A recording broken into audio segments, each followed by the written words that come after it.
هم مسجد و هم کعبه و هم قبله بهانه است. دقت بکنی نور خدا در دل خانه است. در مسجد و در کعبه به دنبال چه هستی؟ اول تو ببین قلب کسی را نشکستی؟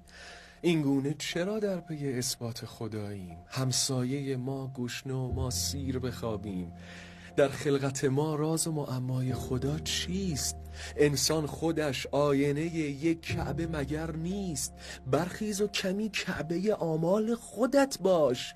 چنگی به نقابت بزن و مال خودت باش. تصویر خدا پشت همین کهنه نقاب است. تصویر خدا واضح و چشمان تو خواب است. شاید که بتی در وسط ذهن من و توست. باید بت خود با نم باران خدا شست. گویی که خدا در بدن و در تن مان است، نزدیکتر از خون و رگ گردن ما.